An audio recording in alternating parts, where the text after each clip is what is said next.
ibi mvuze hari abantu bamubonye nka se, kandi ikintu gitangaje aragenda agasa naho ahindutse umugore. Hari abantu bamubonye nabwo nka nyina. Yaratwonkeje turakura tutari gukura. Uyu mugabo witwa Yesu ni data wa twese. Ikindi navuga, baravuze ngo ni umwami w'amahoro, umwami udateza intambara, udateza imidugararo, ahubwo ni umwami w'amahoro. Aho yageze amahoro arinjira, aho yageze ubusabane bwari bwarabuze buragaruka, aho yageze kimwe mu biranga byinshi bimugize ni umwami w'amahoro. Yesaya aramwerekwa, aramubona, mu kumubona kwe aravuga ngo ni ukuri.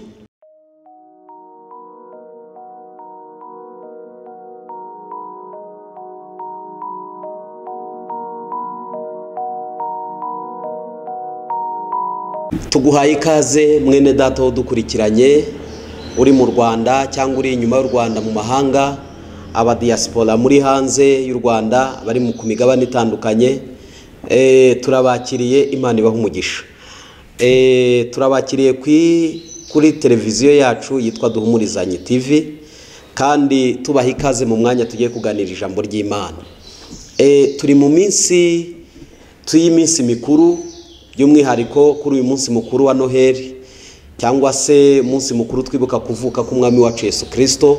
Ndagira ngo tuganire ku magambo yerekeza ku munsi turimo twibuka, kuko turibuka kuvuka, ntabwo dutegereje ko Yesu azavuka, yaravutse. Uyu munsi turi kwibuka kuvuka kwe. Ndagira ngo rero nkwakire, nguhikaze, ariko mbere yuko tuganira ijambo ry'Imana, reka tubanze dufata akanya dusenge.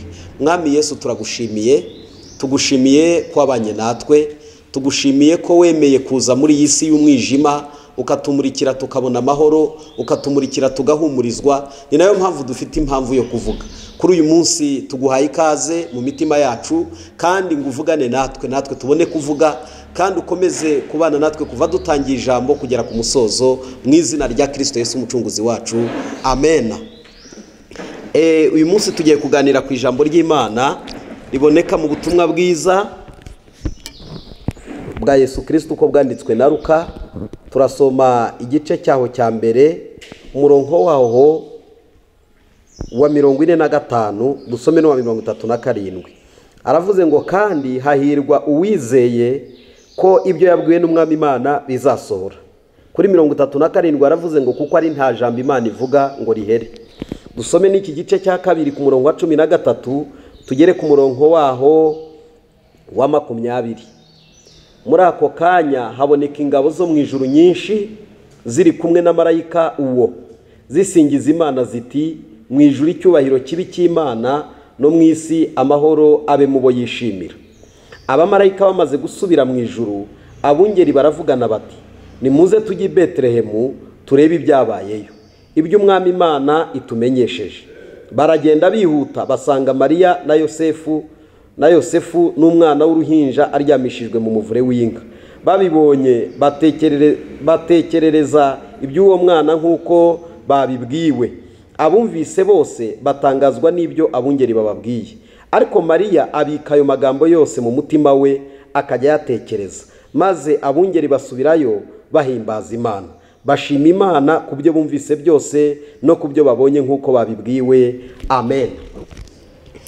Aya magambo tugiye kuyaganiraho, ntabwo ndibuze gutinda, ntabwo ndiburambirane. Ndashaka kubabwira gatoya ko kuvuka kwa Yesu bwari ubuhanuzi bwahanuwe. Byari byarahanuwe ko Yesu azavuka, akabaho, agakura nk'uko abandi bana bose bavuka bagakura, igihe kikagera kandi agapfa, kandi akazuka.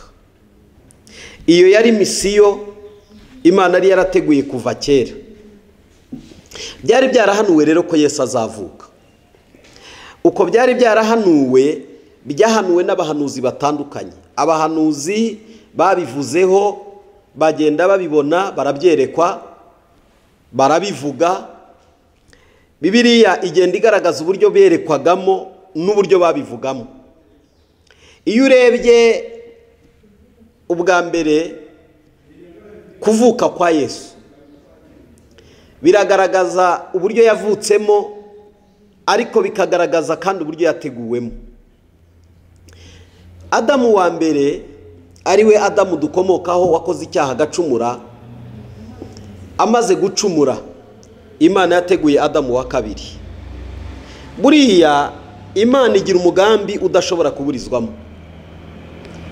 Umugambi w'Imana ku mwana w'umuntu wari umugambi mwiza, wari umugambi w'uko azabaho neza, akagira ihumure, akabaho afite amahoro, akabaho afite ubusabane n'Imana. Satani kuko ari umuhanga mu kurwanya umugambi w'Imana, akoresha Adamu wa mbere icyaha. Amaze kumukoresha icyaha, Adamu akurwa mu ngobyi ya Edeni, maze iyo ngobyi ya Edeni Imana ishyiraho abamarayika bo kuyirinda. Imana irareba ibona ko umwana w'umuntu agize ikibazo. Imana irareba ibona ko umwana w'umuntu agize ingorane. Irareba ese byashoboka bite ko umugambi nari mufite uzakomeza. Imana itegura Adamu wa nyuma ari we Yesu Kristo. Iyo usomye mu rwambere rw'Abikorinto igice cya 15 n'umurongo wa 45 hatwereka ko Yesu yitwa Adamu wa kabiri cyangwa se Adamu wa nyuma. Kuko niko Bibiliya bivuga. Iyo dusomye aha hantu tuhasanga ijambo rivuga ngo uko niko byanditswe ngo umuntu wa mbere ari we Adamu yabaye ubugingo buzima, naho Adamu wa nyuma yabaye umwuka utanga ubugingo. Aya magambo aratandukanye. Adamu wa mbere yabaye ubugingo buzima, ariko Adamu wa nyuma ahinduka umwuka utanga ubugingo. Uyu Yesu yari Adamu wa nyuma kandi uzaduhesha ubugingo, ariko Adamu wa mbere yari Adamu ufite ubugingo, cyangwa se nuko biri bivuga ngo Adamu wa mbere yabaye ubugingo buzima. We yari ubugingo buzima, ariko ntabwo ari we uhesha ubugingo. Yesu rero yitwa Adamu wa nyuma utanga ubugingo. Undi muntu amuvugaho n'umugabo bita Mose. Yamuvuzeho neza, aramwita umuhanuzi ukomeye. Ndagira ngo mbabwire, Yesu yavuzwe nk'umuhanuzi ukomeye. Ese kuki yitwa umuhanuzi ukomeye? Abandi bo bari boroshye. Nuko iyo bavuze ngo umuhanuzi ukomeye, nuko burya haba hari biranga ugukomera kwe. Impamvu ya mbere Yesu yari umuhanuzi ukomeye, nuko yatangiranye imbaraga asozanya imbaraga. Yatangiranye misiyo ye ayisoza neza. Yitwa ukomeye kuko Mose yamubonye koko kazaba akomeye kandi amuvuga neza. Iyo dusomye mu gutegeka kwa kabiri igice cyaho ni cya 18 n'umurongo wa 15, niho Mose yamuvuzeho. Gutegeka kwa kabiri igice cyaho cya 18 umurongo wa 15 aravuga ngo Uwiteka Imana yawe izabahagurukiriza umuhanuzi umeze nkanjye, ukomotse hagati muri mwe muri bene wanyu, azaba ari we mwumvira. Mose yaravuze Kristo Yesu uzavuka kandi akaba ari uzabuje gucungura abantu. Hari ubundi buhanuzi bwamuvuzweho muri Yesaya. Yesaya yamuvuzeho, ndavuga mu bice bibiri uburyo yamuvuzeho. Ndagira ngo wumve neza ko Yesu yavutse byari byarahanuwe kazaza. Ntabwo ari ibintu byatunguranye, ni umugambi w'Imana. Iyo dusomye muri Yesaya igice cya 9, gice cya 9 cy'umuhanuzi Yesaya ku murongo waho wa 5, reka dusome mu izina rya Yesu. Aravuga ngo nuko umwana yatuvukiye, duhawe umwana w'umuhungu, ubutware buzaba ku bitugu bye, azitwa igitangaza, umujyanama, Imana ikomeye, data wa twese uhoraho, umwami w'amahoro. Reka nongere nsubire muri iri jambo. Nuko umwana yatuvukiye, duhawe umwana w'umuhungu. Cyo ni icya mbere. Ubutware buzaba ku bitugu bye, azaba umuyobozi. Iyo bavuze ubutware, abafite ubutware kuri byose. Burya abantu benshi hari abitwa abatwara ariko badafite ubutware kuri byose. Ubutware bwe bukaba bufite aho bugarukira. Hari abatwara ibihugu, hari abatwara imirimo runaka, hari abatwara imiryango, ariko burya ubwo butware bafite bugira imipaka. Ariko ubutware bwavugwaga kuri Yesu bwari ubutware buzatwara abantu n'ibintu kandi ku isi yose. Duhawe rero uwo mwana ufite ubwo butware, azitwa igitangaza. icya mbere uyu mugabo Yesaya yahanuye yaravuze ngo uyu mugabo witwa Yesu uzavuka azaba ari igitangaza. Kandi koko kuri iyi si niwe muntu wa mbere wakoze ibitangaza byinshi. Iyo usoma ubutumwa bwiza bwose uko bwanditswe na Matayo na Mariko na Luka na Yohana, usanga ari ibitangaza babara bigera mu bitangaza 36, ariko birarenga kuko ngo hari byinshi bitavuzwe bitananditswe. Niwe muntu wakoze ibitangaza kugera ku rwego azura umuntu wari umaze iminsi 4 mu gituro. Icyo ni igitangaza cyabereye isi yose inshoberamahanga. Iyo twumva abantu bakoze ibitangaza, twumva bazuye abapfuye uwo munsi batari bashyingurwa. Twumva bakoze ibitangaza nk'aba Yoshua bahagaritse izuba n'ukwezi ngo n'isaha irahagarara. Yoshua nawe arihariye buriya mu bitangaza yakoze, arihariye. Niwe muntu wa mbere wahagaritse igihe, ahagarika amasaha, birahagarara, ukwezi kurahagarara, izuba rirahagarara, ibintu byose birahagarara. Arwana n'ababishabe kugeza ubwo yabatsinze, arongera arasenga, gahunda yongera isubira kuri gahunda. Yoshua nawe arihariye. Ariko Yesu yari igitangaza, nubwo yakoraga n'ibitangaza, wubwe yari igitangaza. Ndagira ngo iri zina uryumve neza. Icya kabiri bavuze ngo azitwa umujyanama. Reka mbabwire, iyi si abitwa ko bakomeye bose bagira abajyanama. Abitwa ko bakomeye bose, abayobozi b'ibihugu, abayobozi b'intara, abayobozi kugera ku rwego rwo hasi bagira abajyanama. Imana yari izi ko umuntu akeneye umujyanama. Umujyanama wa mbere usumba abajyanama bose ni Kristo Yesu. Kandi uwo mujyanama uramukeneye. Uwo mujyanama nanjye ndamukeneye, uwo mujyanama turamukeneye. Mbibutse ko Satani ni umuhanga wo kurwana. Hari ibintu navuga bigera kuri 3 mu miterere ya Satani. Satani icya mbere ntasaza. Icya kabiri niwe muntu mubi uzi kwihangana. Arihangana, ashobora kuguhusha uri umukobwa akazagutegura umubaye umugore. Ashobora kuguhusha uri umusore akazagutega wamaze kuba umugabo. Ashobora kuguhusha wabaye uri umukire akagutegera mu bukene. Ashobora kandi kuguhusha uri umukene akazagufatira mu bukire. Satani aragutegereza, arakurwanya kuzageza ushaje. Kandi nkwibutse ko Satani wadasaza. Dukeneye umwuka wo kujya inama kugira ngo tuzabashe gutsinda uwo mugome Satani. Rero Imana iravuga ngo azaba ari umujyanama.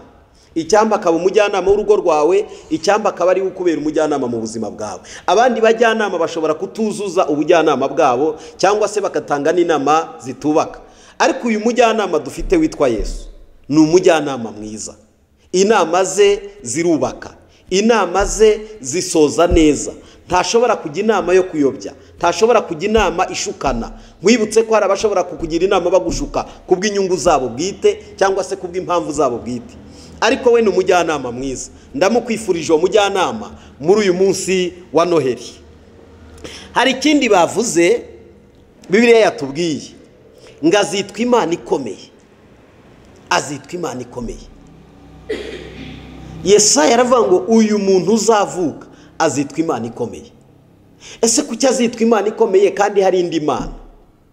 Nuko Imana yamurebaga ari Imana ubwayo izabije. Buriya Yesaya yerekwaga Kristo nk'Imana yavuye mu ijuru ikamanuka. Kandi koko ni nako biri bivuga ngo nuko jambo ahinduka umuntu abana natwe. Donc Yesu yari Imana yihinduye umuntu, iraziturana n'abantu. Rero yari Imana ikomeye, ni Imana isumba ibindi bigirwamana, ni Imana isumba izindi mana kuko Imana ni nyinshi. Ariko Imana yaremye ijuru n'isi ni Imana ikomeye koko. Ako sindi bugatindeho. Hari ikindi bavuze aravuga ngo azitwa data wa twese uhoraho. Data wa twese uhoraho. Data wa twese uhoraho bishatse kuvuga iki? Mbibutse ko ba data bapfa. Ba data batubyaye barapfuye, na ba sekuruza cyangwa se ba sogokuru nabo barapfa, na ba sogokuruza barapfa. Yewe ibi uruhererekane rw'abatubyaye barashaje barasoza. Ariko uyu wazaba data wa twese uhoraho udapfa. azitwa data wa twese udahinduka.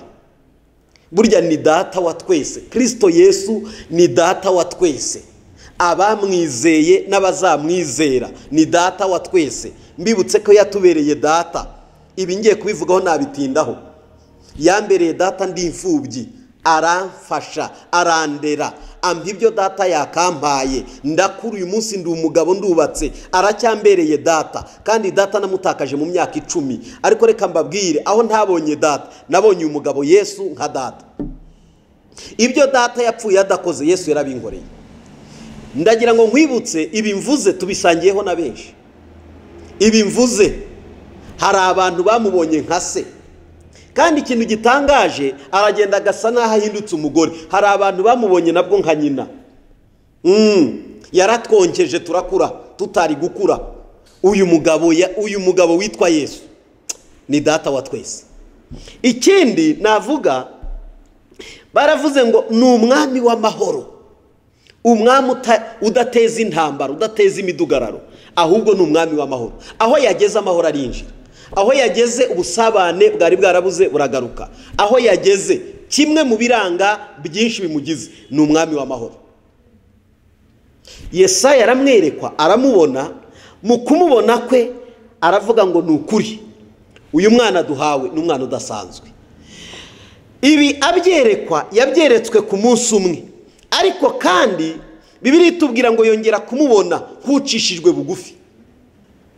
Ibi bintu bigaragaza ko yari akomeye tuvuze, ariko kandi Yesaya yongeye kugira iyerekwa ryongera kumubona nk'ucishijwe bugufi, nk'usuzuguritse, nk'umuntu abantu bose bareba bakabona atarakwiriye n'igikundiro. Reka tubirebe muri Yesaya igice cya 53 n'umurongo waho wa mbere kugera ku murongo w'10. Reka tuhasome mwumve kandi kundu yamweretswe. Yaravuze ngo ninde wizeye ibyo twumvise, kandi ukuboko k'Uwiteka kwahishuriwe nde? Kuko yakuri imbere ye nk'ikigejigeji, nk'igishyitsi cyumburira mu butaka bwumye. Ntiyari afite ishusho nziza cyangwa igikundiro, kandi ubwo twamubonaga ntiyari afite ubwiza bwatuma tumwifuza. Iryo ni irindi yerekwa kandi agize. Aravutse akurira imbere y'abantu nk'umuntu woroheje. Herega Yesu yarakuze, nubwo muri uko kuvuka yavukiye mu mudugudu w'i Betelehemu, akurira i Nazareti, yakinaga agapira nk'abandi bana, yewe yagiraga imikino nk'iy'abandi bana. Ntabwo yakuze nk'umuntu wundi, yakuze nk'abandi, abaho nk'abandi, arya nk'abandi, aryama nk'abandi, ariko imiterere ye yari yihariye. Buriya dushobora kuba abantu bavukana n'abandi, tugakurana n'abandi, tugakina nk'abandi, ariko imiterere yacu ikaba yihariye. Nicyo Yesu adushakaho. Hano rero Bibiliya iratubwiye ngo abantu ntabwo bamurebaga nk'uwo kwifuzwa, yarasuzugurwaga, akangwa n'abantu. Mbibutse ko abamwanze bambere ari bene se nibo bavuze ngo ariko ubundi uyu ejo bundi avutse, uyu nguyu ukuze ejo, ese ubundi avuga ko ari Mesiya gute? Baramuhakana, ntibamwemera, bituma adakora ibitangaza byinshi Nazareti. Icyo si cyo ngiye kuvugaho cyane, ariko abambere bamwanze ni bene se. Ngo yari umunyamibabaro wamenyereye intimba, yasuzugurwaga nk'umuntu abandi bima amaso, yewe natwe ntitumwubahe. Ni ukuri intimba zacu nizo yishyizeho, imibabaro yacu niyo yikoreye, ariko twebweho twamutekereje nk'uwakubiswe n'Imana, agacumitwa nayo, agahetamishwa n'imibabaro. Uyu mugabo yongeye kumwerekwa nk'umunyamibabaro, yongeye kumwerekwa nk'umuntu ufite intimba. Mbibutse ko bwa mbere uko twamuvuze, Bibiliya yamuvuze nk'umuntu udasanzwe, imwita igitangaza, imwita umujyanama, imwita Imana ikomeye, data wa twese uhoraho, umwami w'amahoro. Ariko uyu mwanya uyu mugabo kandi agiye kumuvuga nk'umuntu abantu bareba bakima amaso, bakima amatwi, yewe intimba yari afite ngo ni intimba zacu, ngo nizo yishyizeho, ngo imibabaro yacu niyo yikoreye, ariko twebwe twamutekereje ngo wakubiswe n'Imana, agacumitwa nayo, agahetamishwa n'imibabaro. Nyamara ibicumuro byacu nibyo yacumitiwe, yashenjaguriwe gukiranirwa kwacu. Igihano kiduhesha amahoro cyari kuri we, kandi imibyimba ye niyo adukirisha. Twese twayobye nk'intama zizimiye, twese twabaye intatane. Uwiteka mushyiriraho gukiranirwa kwacu twese. Aha Bibiliya iratwereka ko icyo Yesu yashyiriweho kwari ukugira ngo dukizwe urupfu n'ibyaha. imibabaro twakagize aba ari uyigira, intimba twakabayemo aba ari uzikorera, igihano twari dukwiriye niwe wagihawe. Uyu mugabo arabyerekwa arabibona. Iyo ugeze ku murongo wa 7 aravuze ngo yararenganye ariko yicisha bugufi, iyo ntiyabumbura n'akanwa ke, amera nk'umwana w'intama bajyana kubaga, cyangwa nk'uko intama icecekera imbere y'abayikemura, niko atabumbuye akanwa ke, guhemurwa no gucirwaho iteka nibyo byamukujeho. Mubi gihe cye ninde witaye ko yakuwe mu isi y'abazima akaba yarakubitiwe ibicumuro by'ubwoko bwe? Bategetse ko abambanwa n'abanyabyaha, yari kumwe n'umutunzi mu rupfu rwe nubwo atagiraga urugomo kandi ntagire uburyarya mu kanwa ke, ariko Uwiteka yashimye kumushenjagura, yaramubabaje, ubwo ubugingo bwe buzitambaho igitambo cyo gukuraho ibyaha, azabona urubyaro, azarama, ibyo Uwiteka ashaka bizasohozwa neza n'ukuboko kwe. Amen. Bibiliya ahangaha iratwereka ko uyu mugabo Yesaya arimo arerekwa imibabaro uyu mugabo Yesu azagira, nubwo yamweretswe avuka, amwerekwa akura, amwerekwa abaho, ariko yerekwa n'isoza rye z'uko azasozana imibabaro. Ndagira ngo mbabwire ibintu bikomeye ubuhanuzi Yesaya yeretswe hashize imyaka hagati ya 600 na 700 Yesu atari yavuka. Buriya ubu buhanuzi bwavuzwe kuri Yesu abenshi babuvuze barinze bapfa batari bamubona, barapfa bareretswe, barapfa barabwiwe, barapfa, ariko iby'Imana yavuze biruzura. Bibiliya iratubwira ngo ubwo buhanuzi bwaje kuzurira ku mukobwa w'isugi ari we umwari bita Mariya, wari warasabwe na Yosefu, kandi uwo mukobwa wita Mariya yaratari yashyingirwa, yaratari yarongorwa ngo maze aza kubonekerwa. Iyo tuje muri Matayo, tumwa bwiza bwa Yesu Kristo uko bwanditswe na Matayo igice cya 1 n'umurongo wa 18, haratubwira ngo kuvuka kwa Yesu Kristo kwagenze gutya: nyina Mariya yari yarasabwe na Yosefu, ariko yaratari yamurongora, babona afite inda y'umwuka wera. Umugabo we Yosefu kuko yari umukiranutsi kandi adashaka kumukoza isoni ku mugaragaro, yigira inama yo kumubenga rwihishwa. Akibitekereza, marayika w'umwami Imana amubonekera mu nzozi ati, Yosefu mwene Dawidi, witinya kurongora umugeni wawe Mariya, kuko imbuto imurimo ari y'umwuka wera, azabyara umuhungu uzamwite Yesu, kuko ari uzakiza abantu be ibyaha byabo.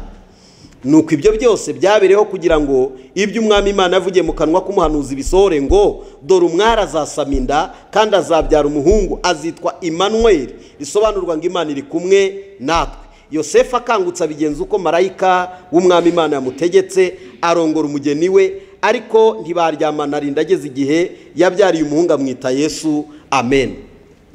Aha hantu mvuze ndagira ngo mbabwire ni bake bashobora kubona ibintu byari bibaye kuri Mariya bakemera kumvira ijwi ry'umwuka rivugana nabo. Yosefu iyo hataba Imana yari yamaze kwanga Mariya. Iyo hataba Imana, ntekereza ko uyu mugabo Yosefu urugendo rwo gukomeza ubukwe ntabwo ari kubukomeza. Biragoye kuba wasabye umukobwa warangiza ukamukwa, ukajya kubona ukabona aratwite, indiragaragara, utararyamanye nawe, warangiza ukamubwira ngo dukomeze ubukwe. Ibyo bintu biragoye.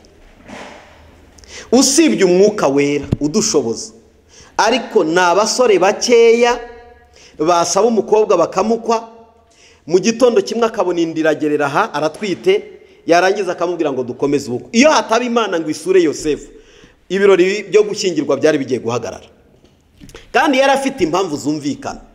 Ndagira ngo mbabwire, guhabwa ubuhanuzi ni byiza, birashimisha, ariko inzira bicamo byuzura bishobora gutera urujijo mu mitima ya benshi. Mbese inzira yo kuzura kw'amasezerano ni inzira y'umusaraba. Imana yavugaga ko hazavuka umucunguzi, ariko ntiyigeze ivuga uburyo azavukamo. Igiye gutanga uducungura imucisha mu nzira igira bamwikomeretse. Mbibutse ko Yosefu nuko buriya atavuze, buriya ndagira ngo mbabwire kugira ngo urere umwana utabyaye, usibye umwuka wera ushobora kugufasha akaguha ibyishimo n'umunezero ukamwishimira. Abenshi iyo bamenye ko umwana atari uwabo ntibamwishimira, ariko ndashimira Imana yafashije Yosefu mu gikorwa cyo kwishimira uwo mwana aruvutse kandi ari umucunguzi uzacungura isi yose. Imana iha umugisha Yosefu, uko byagenda kose ntabwo twabura kumusabira umugisha. Bibiliya iratubwira rero ngo iyo nzira itera Mariya urujijo, ari ryo jambo twasomyeho muri ubu butumwa bwiza uko bwanditswe na Luka. Ngo ubwo yari arimo avugana na Mariya, arimo amubwira ubutumwa yahawe kumutumaho, yaramubwiye ngo Mariya urahiriwe, ubaye uhiriwe, uratoranijwe. Ahangaha niko biri bivuga mu gice cya mbere cy'ubutumwa bwiza uko bwanditswe na Luka.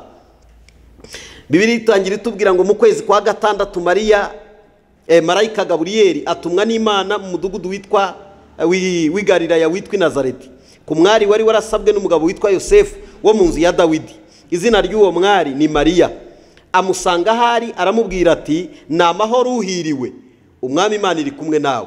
Ariko wahagarika umutima cyane w'iryo jambo, atekereza iyo ndamutso icyo ari cyo. Marayika aramubwira ati witinya Mariya, kuko uhiriwe ku Mana, kandi dore uzasama inda, uzabyara umuhungu, uzamwite Yesu. Azaba mukuru, azitwa umwana wisumba byose, kandi umwami Imana izamuha intebe y'ubwami ya sekuruza Dawidi, azima mu nzu ya Yakobo iteka ryose, ubwami bwe ntibuzashira. Mariya abaza marayika ati ibyo bizaba bite ko ntararyamana n'umugabo? Marayika aramusubiza ati umwuka wera azakuzaho. Ndagira ngo mvuge kuri aka kantu, Mariya ntabwo yumvaga iryo jambo abwirwa. Ibyo byashoboka bite ko ntari naryamana n'umugabo, nabyara nte? Icyo kintu cyari ikintu kimukomereye kumva.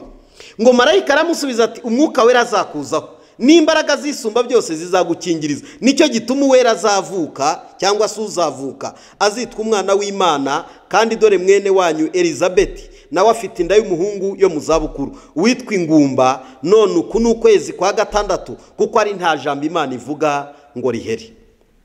Ndagira ngo mbabwire, dufite ubuhanuzi bwari bwarahanuwe ko Mesiya azavuka. Dufite n'ubundi buhanuzi bwinshi muri Bibiliya butubwira ko kuvuka kwiwe kwasohoye, ariko kandi arakura, asohoza na misheri yahawe, arapfa, tubwirwa ko azanagaruka.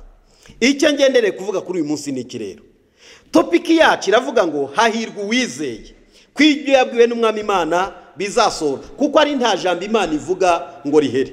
Ndagira ngo nkubwire mwene data, muri iyi minsi duhagazemo ya Noheli, itwibutsa kuvuka k'umwami wacu Yesu Kristo, ubu bwari ubuhanuzi bwari bwarahanuwe kandi burasohora. Nubwo bwasohoye buteye konfiziyo bamwe, kuko kuvuka kuri ya mwana abantu benshi bakuvuzeho mu buryo butandukanye, ariko yaravutse, arakura, asohoza misiyo y'Imana. Bibiliya iratubwira ngo umugambi wo kuducungura wari warateguwe. N'uyu munsi ubuzima turimo ntabwo ari impanuka, imibereho tubamo ya buri munsi ntabwo ari impanuka. Ushobora kuba uri kuvuga ngo ese ko ngeze kuri Noheli ndafite ibi n'ibi, ndafite uburyo ndi bwishimishe, ndafite uburyo ndi busohokane n'umuryango wanjye, ndafite ibi n'ibi. Ubu iyi Noheli ni nziza. Ntabwo Noheli ishingira ku biryo, nta nubwo Noheli ishingira ku byo turi burisangire, nta nubwo ishingira yewe ku myambarire, ahubwo ni ukwibuka ko hari uwavutse, kandi uwavutse yavukiye kuducungura. Imana ishimwe cyane. Niyo mpamvu twese rero abacunguwe dukwiriye guha agaciro uko gucungurwa kwacu. Mwene data, iyi Noheli ntabwo ari iyo kugira ngo ukore ibyaha, ntabwo ari iyo kugira ngo tujye gusambana, ntabwo ari iyo kugira ngo tujye gusinda tunywe nyinshi, ntabwo ari iyo kugira ngo tujye guhemuka, ntabwo ari iyo kugira ngo tujye gukora ibyangwa n'amaso y'Uwiteka. Ahubwo iyi Noheli niyo kugira ngo twibuke ko twacunguwe kandi duha agaciro gucungurwa kwacu. Ese mwene data unkurikiye muri uyu mwanya, ukurikiranye Duhumurizanye TV, uratekereza gute iyi Noheli gusanze iti? Ese igiye kugusiga gute? Tubitekerezeho, ubitekerezeho, nanjye mbitekerezeho, hanyuma tuze kwiha igisubizo ubwacu. Nubwo byaba nta byo kurya bihari, nubwo nta byo kunywa byaba bihari, nubwo imyambaro itaba ihari, ariko ngombwa twaracunguwe. Dusengere n'abatari bacungurwa kugira ngo binjire muri uwo mugambi, kuko umugambi warateguwe uranozwa, kandi igihe byafashe ni igihe kinini. Byaraje Imana amajoro, byaraje Imana ku nkeke kugira ngo ifate gahunda yo kuducungura. Ndagira ngo utekereze neza, uhagaze ute kuri uyu munsi mukuru wa Noheli, twibuka gucungurwa kwacu, twibuka kuvuka k'umwami wacu Yesu Kristo. Mbibutse ko gucungurwa kwacu hari ibintu byabiranze. Icya mbere, twacungujwe amaraso y'igiciro, ntabwo twacungujwe ikindi, ni amaraso y'igiciro. Icya kabiri, twaratoranijwe mu bandi. Uri mu bantu batoranijwe, ntabwo kuba uri mu gakiza cyangwa se uzaba mu gakiza ari impanuka, wakuwe. Twaracunguwe, ducunguzwa amaraso y'igiciro. Icya kabiri, turatoranywa, kandi dutoranywa mu bandi benshi. Mbibutse ko umugore kugira ngo yitwe umugore mbere aba ari umukobwa. Ninde umugira umugore? Nuko haba habonetse kuba hari umugabo. Uwo mugabo aba amukuye mu bandi bakobwa benshi, kandi uwo mukobwa nawe aba akuye uwo mugabo mu bandi basore benshi. Ndagira ngo nkubwire, kuba uri umukristo wakijijwe, wakuwe mu banyabyaha benshi. Icyo kintu giha agaciro kuri uyu munsi wa Noheli, ko watoranijwe kandi wakuwe mu banyabyaha. Ibyo bitume utekereza ku gucungurwa no gutoranywa kwawe. Icya gatatu, twaratsindishirijwe. Iyo bavuze gutsindishirizwa, ni urubanza wari ufite, wari umaze no kuburana, ruragutsinda. Rumaze kugutsinda ukatirwa igihano, hanyuma icyo gihano haboneka umuntu uza kugikora. Ngiki kintu Yesu yakoze. Igihano cyari kuri twebwe, yakidukuyeho, warakikorera. Ngibyo ibyo Yesaya yerekwaga muri kiriya gice cya 53. Nuko imibyimba yacu niyo cyangwa se nuko imibyimba yacu niyo yikoreye, niyo yishyizeho, kandi ibicumuro byacu nibyacumitiwe. Igihano kiduhesha amahoro cyashyizwe kuri we. Ikintu nsorezaho rero muri uyu mwanya, iyo usomye igihano cyari kidukwiriye cyadukuweho, ni igihano cy'urupfu. Twagombaga gupfa tuzize ibicumuro n'ibyaha, twagombaga gupfa tuzize ibyaha byacu, ariko urubanza twari twaciriwe Yesu yemera kurwikorera. Ndagira ngo mwene data, kuri uyu munsi wa Noheli nkubwire ko Yesu aragukunda. Urukundo adukunda nirwo rwatumye yemera kuvuka, ayemera no kudupfira. Utekereza ibyo urimo, utekereza aho uri, utekereza ubuzima uri kubamo. Ese koko uraha agaciro amaraso yamenetse ku musaraba? Ese uraha agaciro gutoranywa kwawe? Ese uribuka guha agaciro ko igihano cyari kigukwiye wagikuweho? Hanyuma muri iyi Noheli dusabane n'Imana, twishimane n'Imana, ubwo niyo twaba tudafite ibyo kurya, ariko twibuke ko twababariwe. Impamvu ikomeye, hari uwavutse kugira ngo nishime, hari uwavutse kugira ngo nezerwe, hari uwavutse kugira ngo nanjye ngire agaciro, hari uwavutse kugira ngo tubone ubugingo, hari uwavutse kugira ngo twishime, maze tuzagira ibyishimo bitavugwa ubwo azaba agarutse tugasabana nawe tudatandukana, twishimira agakiza, twishimira ibyo yadukoreye. Kuri uyu munsi wa Noheli kwifurije gukizwa, kwifurije guhinduka, kwifurije kugira ngo utekereze neza ukuri, hanyuma iminsi izaza nawe uzagabana umugabane abandi bagabanye, maze turusheho kwishimana. Reka dufate akanya dusenge maze dusoreze ahangaha. Mana, turagushimiye, wewe wemeye kuduha impano. Impano ya mbere waduhaye ni ijambo ryawe, impano ya kabiri waduhaye ni Kristo Yesu, impano ya gatatu waduhaye ni umwuka wera. Ijambo ryawe ni umuyobozi utuyobora, kandi Yesu niwe gakiza kacu, niwe buruhukiro bwacu, niwe buzima bwacu. Turibuka ko yavutse, agakura, agapfa, agahambwa, akazuka, ni muzima. Uyu munsi imitima yacu yongera ibyibuka, ibitekerezeho. Abatari bakizwa bakira agakiza, abatari babohorwa ngo bakurwe mu ngoyi y'umwanzi nabo bahe kubohoka.